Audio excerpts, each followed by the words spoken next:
Alô. Boa tarde a todos e todas. Sejam todos e todas muito bem-vindos a essa Arena de Saúde Bucal nesse CIOSP. O meu nome é Cassiano Rezin e eu sou professor titular de periodontia da Universidade Federal do Rio Grande do Sul. E hoje também eu atuo como presidente da LAOHA, que é a Latin American Oral Health Association, que é uma entidade sem fins lucrativos que tem por objetivo promover a saúde bucal na América Latina e no Caribe.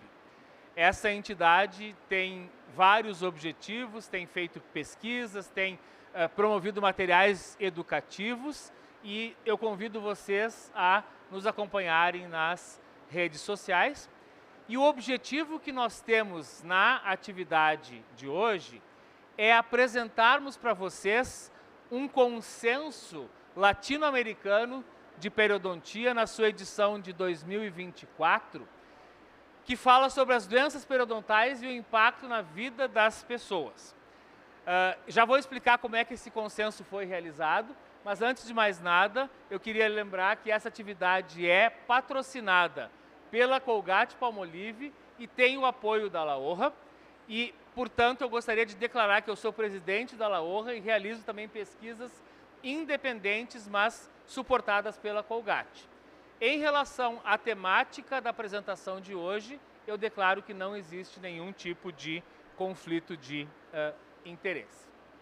Então, na verdade, este consenso que foi apresentado no Congresso da Sociedade Brasileira de Periodontia e Implantodontia, em maio de 2024, sob a minha presidência, quando eu estava como presidente desse congresso. Aliás, gostaria de abrir um parêntese, vocês sabem que eu sou gaúcho e o congresso terminou domingo, e terça-feira a enchente chegou. E eu gostaria de agradecer ao Brasil todo por toda a solidariedade. Eu nunca vi uma onda tão grande de solidariedade. E eu fiquei sabendo hoje, inclusive, que deste congresso aqui, esse valor que foi cobrado de algumas pessoas que não eram sócios da PCD, serão revertidos R$1.100.000 para os dentistas que ainda estão sem algumas das suas porções de consultório. Tudo em suma, a pessoa vai lá e vai pedir X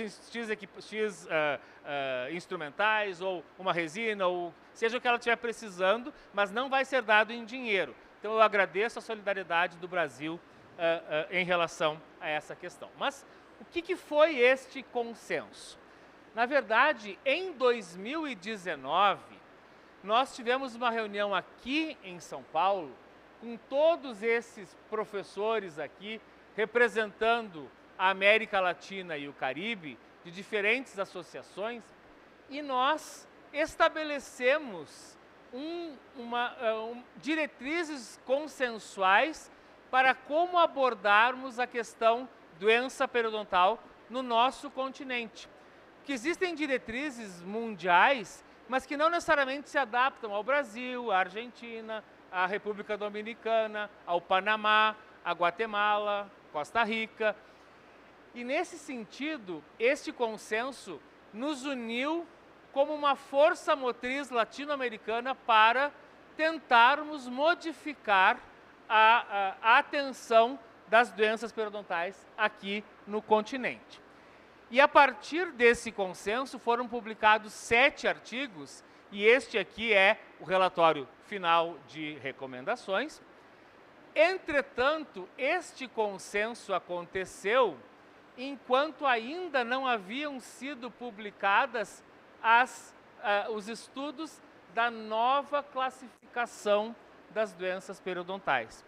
Então, nós nos demos conta que, apesar do consenso ter sido em 2019, em janeiro, ele não continha os resultados ou os conteúdos dessa nova classificação que foi feita pela Academia Americana e pela Federação Europeia de Periodontia. E aí, com base nisso, a professora Cristina Vilar e o professor Cláudio Panucci, aqui da Universidade de São Paulo, juntamente com todos os outros que haviam participado, e novos colegas da América Latina, entenderam que seria importante que nós fizéssemos uma atualização de algumas partes e agregássemos novos conteúdos. E, portanto, nós tivemos, com a participação desses professores aqui, né? Temos o professor José Perroni, Brasil, República Dominicana, Colômbia, Chile, Brasil, Colômbia, Puerto Rico, enfim, de praticamente toda a América Latina, incluindo um ex-aluno meu de Moçambique, que justamente foi o primeiro dentista com doutorado no país, que teve uma bolsa da LAOHA, que também promove a educação.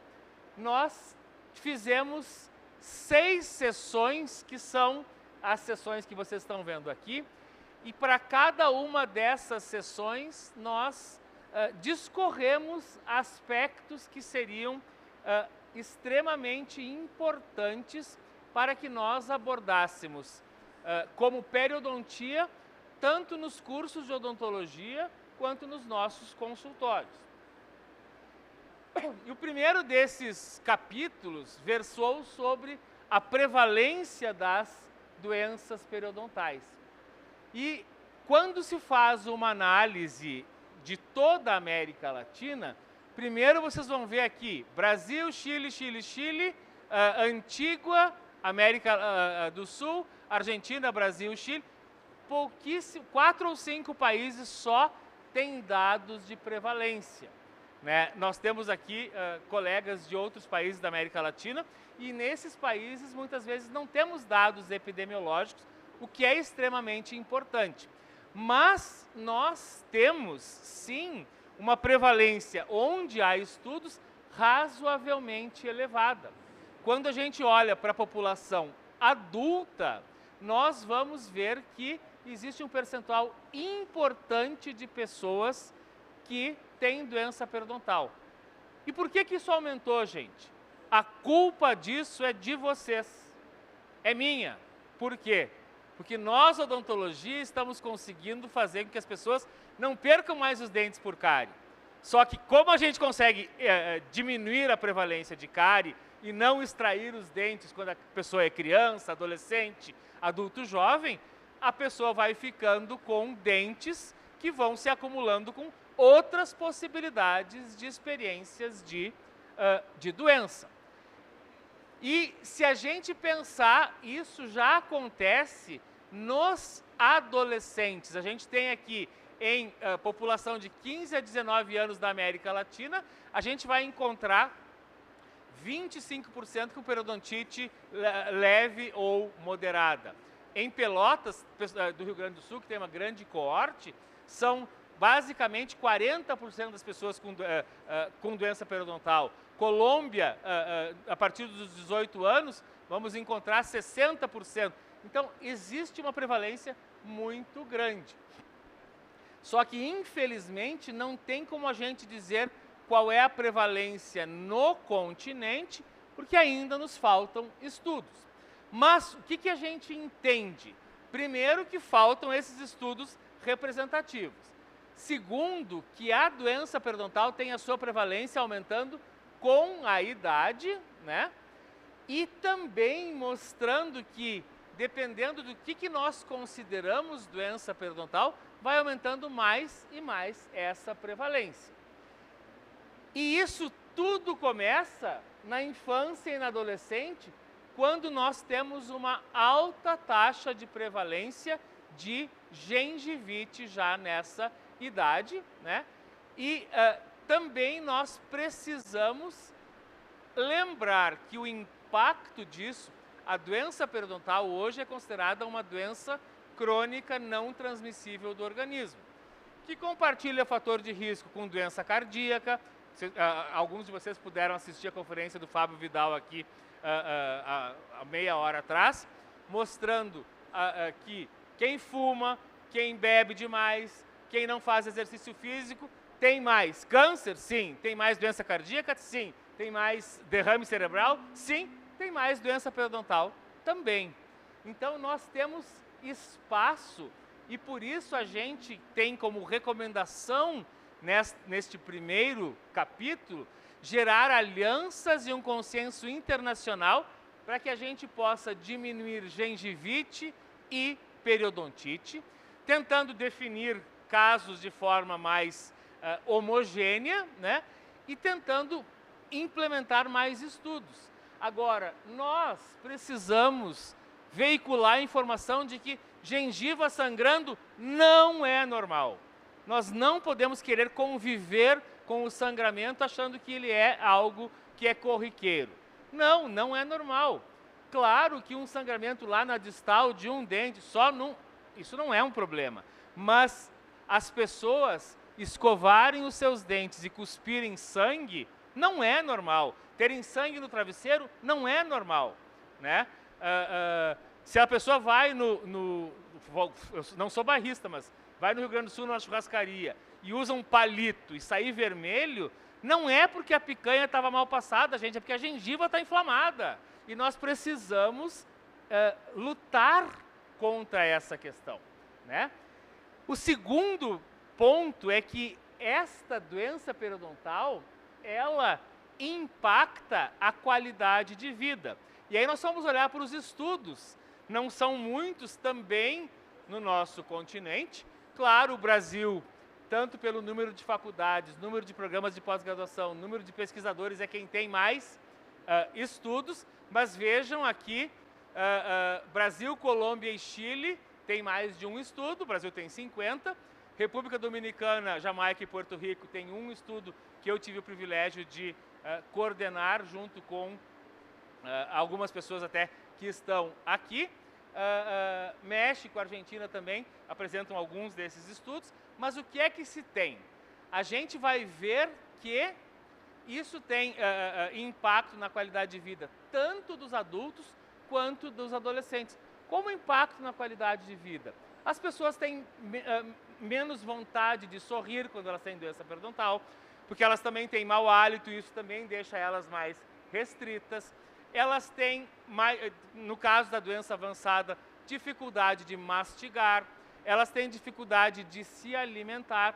Então, todas essas questões são impactos na qualidade de vida e a gente sabe que isso gera prejuízos psicológicos nas pessoas. E aí, nesse sentido, a gente ainda, apesar de saber que as evidências são limitadas, as evidências que a gente tem hoje mostram uma clara tendência de que ter doença periodontal deixa a pessoa com uma qualidade de vida relacionada à saúde bucal impactada. E isso é pior, ou tem grandes chances de ser pior, nas populações mais vulneráveis. A gente sabe, gente, que nós vivemos num país com extremas dificuldades, ou extremas disparidades, e pobreza não é bom para nada, a gente sabe muito bem disso. Comecei aqui falando da enchente, quem mais sofreu na enchente era quem era mais pobre mesmo, né?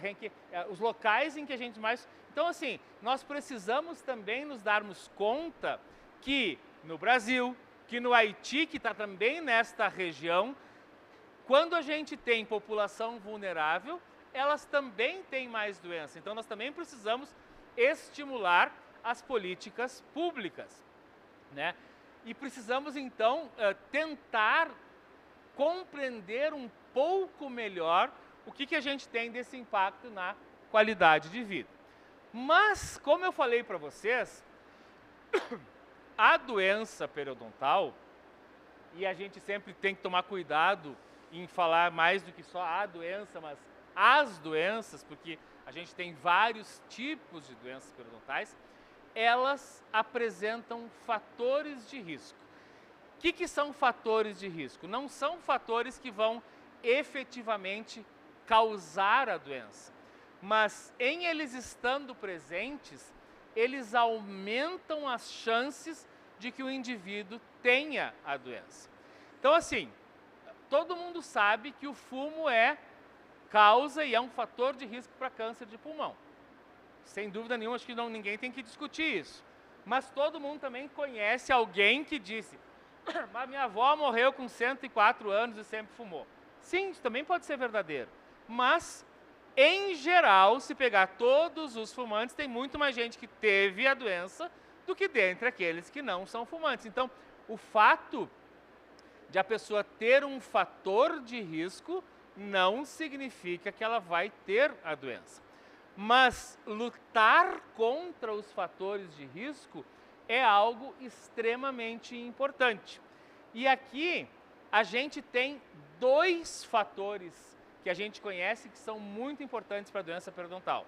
Eles são os fatores de risco, que são o fumo e a diabetes. Então a gente tentou revisar isso e já vou dar um spoiler do final dessa questão.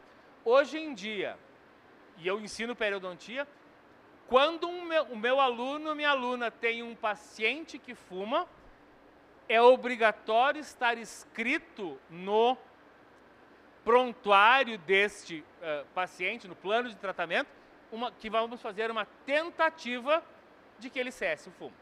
Por que tentativa? Porque não é fácil. Não é dizer, vou mandar parar e o cara vai parar. Mas a gente tem que abordar isso. E eu fico feliz de vir de uma cidade em que os dentistas da prefeitura são habilitados a prescrever medicação antitabágica. Eles prescrevem o Ziban, que é aquele medicamento. Então, o dentista que tem essa capacitação, e isso é algo que nós podemos fazer, gente. Por quê? Porque a gente, claro, não é chegar agora e olhar no Google como é que eu faço, não, vai estudar um pouco mais, mas nós podemos prescrever isso, ou encaminhar esse paciente para um grupo de terapia cognitivo-comportamental, seja o que for, mas vamos lá. E se ele tem diabetes, vamos descobrir como que está controlada, quando é que foi o último exame que ele fez, o que ele toma de medicamento. E aí, se a gente olhar aqui, nós temos não muitos estudos, tá?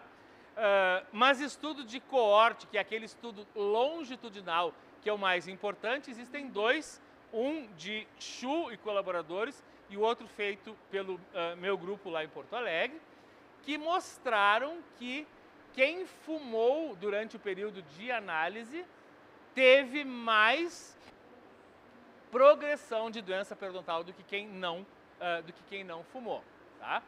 E também no nosso estudo, e esse é o estudo de Porto Alegre, nós vimos que aqueles indivíduos que eram diabéticos não controlados tiveram mais progressão de perda de inserção. Só que os controlados não tiveram.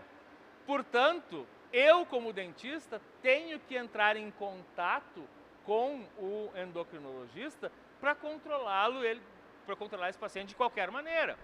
Até porque também quando eu diminuo a inflamação periodontal, eu facilito o controle da diabetes. Claro, precisamos mais estudos, ainda são poucos, né? Mas temos como recomendação aqui que cada um de vocês, cada uma de vocês aqui, daqueles que ainda não se preocupam com isso, a partir de agora, sempre que tiverem um paciente fumante, tentem, de alguma maneira, fazer com que eles parem de fumar. Por qualquer que seja a razão, parar de fumar é bom sempre. Seja por causa do coração, seja por causa da gengiva, seja por causa do clareamento, seja pelo que for. Mas nós, dentistas, temos que fazer parte dessa luta contra o tabagismo. E claro que também a gente vai intervir para que ele esteja em contato com o médico, até porque, gente, isso não faz parte do consenso, está chegando próximo de nós na periodontia muitos estudos que têm demonstrado a importância de alimentação saudável, inclusive com ômega 3 e várias coisas. Isso é spoiler, a gente não sabe ainda, mas tem grandes chances de que a alimentação saudável também venha a contribuir para uma melhor saúde periodontal, certo? E por isso a nossa colaboração interdisciplinar é fundamental. Quer dizer, a gente conversar, a Sociedade Brasileira de Pério já tem um guia junto com a Sociedade Brasileira de Diabetes, para que a gente juntos trabalhemos. E políticas de conscientização pública e intervenções. Gente, eu tive uma oportunidade há 6 anos atrás, um pouquinho antes da pandemia, de no Dia Mundial do Diabetes. Carlos, lembra quando é que é o Dia Mundial do Diabetes? É outubro, né? Carlos, o Dia Mundial do Diabetes é em outubro, né? Em outubro. E eu fui convidado para fazer uma live, se vocês procurarem no YouTube, vocês vão encontrar, com o José Loreto. Eu e o José Loreto. Por quê? Porque o José Loreto é diabético. E ele, na verdade, estava ele me entrevistando, quer dizer, acabou sendo uma entrevista meio que mútua, ele contando a experiência de que, como diabético, ele não havia sido alertado dos problemas de bucais em geral, nem era só doença periodontal. E assim, foi hiper impactante, porque eu sou uma pessoa importante. Obviamente que não, mas pessoas importantes às vezes dão essa coisa do testemunho, então foi bem legal e a gente teve muito engajamento. Por quê? Porque nós precisamos aumentar a consciência. Em inglês se chama awareness, que é ter a consciência, o estado de alerta da importância dessa questão. O quarto tópico é o tópico que eu coordenei, que é a importância do diagnóstico. E nós não podemos negar que o diagnóstico periodontal de rotina não é feito como se deveria. Muitos dentistas clínicos acabam nem tendo no seu consultório uma sonda periodontal. E isso é um problema. Se aprende na graduação e algumas áreas acabam se esquecendo. E isso é uma lástima, né? Mas também é uma lástima que o sistema de saúde, tipo, eu tenho um convênio, ninguém valoriza nada disso. O cara faz lá um exame periodontal completo e não ganha R$1 a mais. Ele faz porque ele é bom dentista. Mas precisaríamos valorizar também, em qualquer tipo de sistema, essa questão. E, claro, na classificação nova, 2 coisas eu queria ressaltar. Se criou 4 termos, o que é saúde, o que é gengivite, o que é periodontite, e incluiu-se as doenças periimplantares, quer dizer, porque nós também temos doenças gengivais, que não são gengivais, mas ao redor dos implantes. E aqui foi a grande mudança. Se definiu saúde gengival com possibilidade de até 10% de áreas com sangramento. O que é 10% numa boca toda? Pega as distais, para a gente não ficar achando que sangrou lá uma distal do 18, o cara tem gengivite, tá? Mas, a partir dessa classificação, então, nós precisamos aprimorar. A gente já está há 5 anos com essa classificação, não é mais um sistema novo, mas a gente precisa continuar estudando esse material. E lembrando que o padrão ouro para diagnóstico de uma periodontite é sondar todas as superfícies de todos os dentes. Eu sei que é chato, é coisa de professor de periodontia também, mas a gente precisa saber que o melhor padrão é fazer o exame periodontal completo. Então, na questão do diagnóstico, e isso não é diferente nos diferentes países da América Latina, muitos dentistas, né, do Brasil, da Argentina, do Uruguai, do Paraguai, da Colômbia, enfim, não fazem nenhum tipo de diagnóstico periodontal. Só pegam o dedão assim e quando tiver mole, tem periodontite. E não é assim um diagnóstico da doença periodontal. Inclusive, hoje a gente pode pensar que só o fato de você perguntar para a pessoa se ela sangra ou escovar já é o início de uma suspeita de um envolvimento periodontal nessa pessoa. E claro, os profissionais de odontologia precisam ser treinados desde a graduação para diagnosticar as doenças periodontais, fazendo um exame periodontal completo. Se a gente fizer qualquer outro tipo de protocolo, a gente não está fazendo diagnóstico e temos que tomar cuidado para não estarmos fazendo um subdiagnóstico. Também precisamos prevenir, que muitas vezes parece que a gente esqueceu que precisa prevenir também. E para a prevenção, a gente precisa pensar, né, em 3 tópicos. Primeiro, que a gente precisa mudar determinantes sociais, fatores de riscos e mudanças comportamentais. Precisamos controlar placas, sim, não há dúvida nenhuma, que isso também é prevenção. E nós precisamos também pensar em unir essas duas coisas, desde a campanha na televisão até o nosso consultório, né? Nós temos muita população na América Latina e no Caribe com muitas disparidades sociais. E sempre, praticamente nenhum estudo mostra que os menos favorecidos não tenham tanta doença quanto. Ou seja, quando eu estudei odontologia, nos anos 80 ainda, desculpe, meu professor dizia, a cárie é uma doença democrática, porque ela afeta ricos e pobres igualmente. Não era democrática, gente. Sim, qual era a diferença? Os ricos tinham amálgamas e os pobres tinham cavidades. Mas a diferença era essa. A prevalência de cárie era igual, mas só que rico estava com ela restaurada e pobre estava com ela aberta. Então, não era democrática também. E nenhuma doença acaba afetando ricos e pobres igualmente. Então, nós precisamos melhorar as características de desigualdade, de renda, nível educacional, porque pobreza vem junto com falta de educação, falta de cultura, falta de ensinamento, né? E aí a gente começa a ver tanta coisa que poderia ser prevenida, gente dizendo que biossegurança não importa. É importante que a gente tenha tudo isso muito claro. E lembrar que quando eu digo que é importante fazer exercício, não é... O que melhora fazer exercício com a doença periodontal? Nada.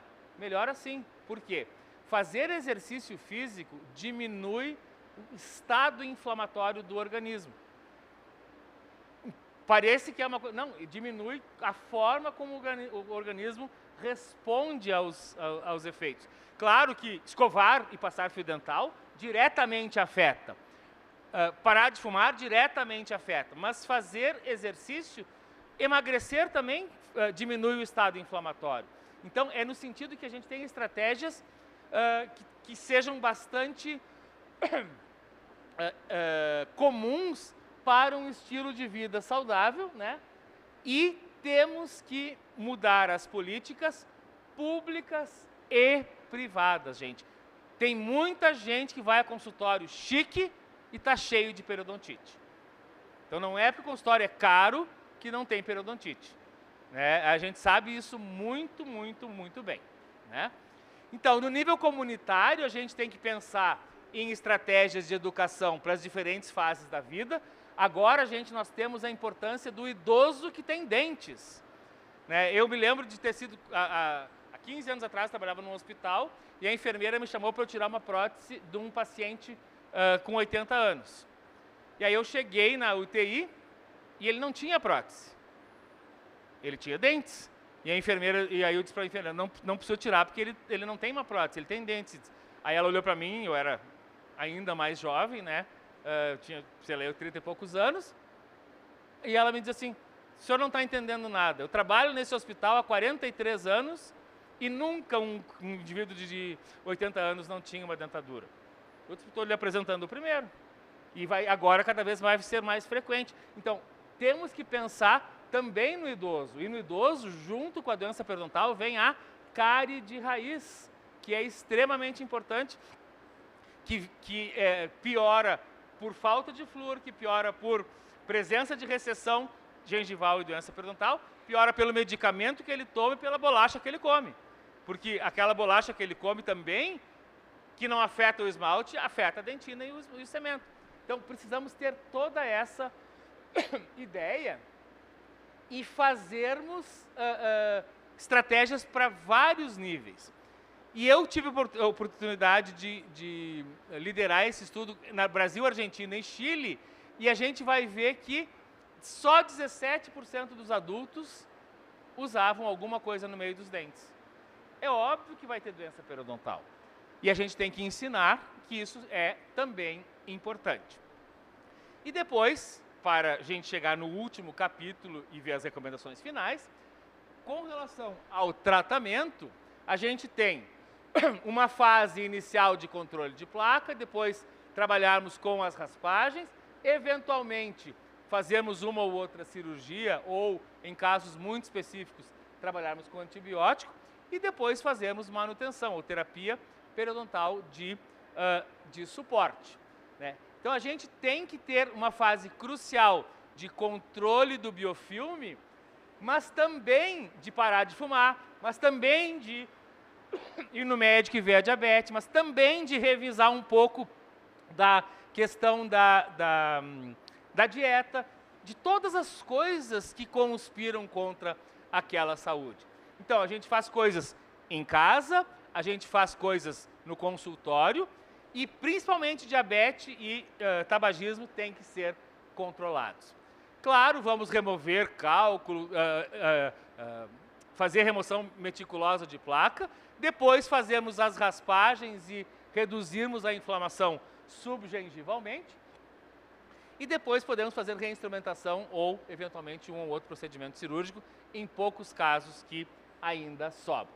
Então, nós precisamos fortalecer o envolvimento do paciente, quer dizer, não é só nós, dentistas, incorporar terapias adjuntas de forma prudente, e aqui o cuidado para a gente não achar que o antibiótico vai resolver tudo, a gente não tem que fazer um uso consciente de antibióticos.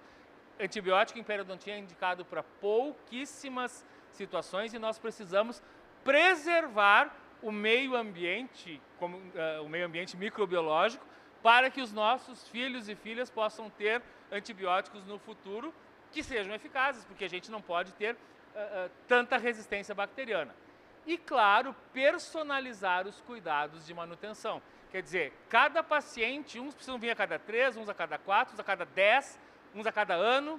Então, a gente tem que fazer algo que seja personalizado, né? Então, em resumo, nós entendemos que nós precisamos, para melhorar a qualidade de vida na América Latina e do Caribe, gerenciar fatores de risco, termos um bom diagnóstico, boa prevenção e bom tratamento, né?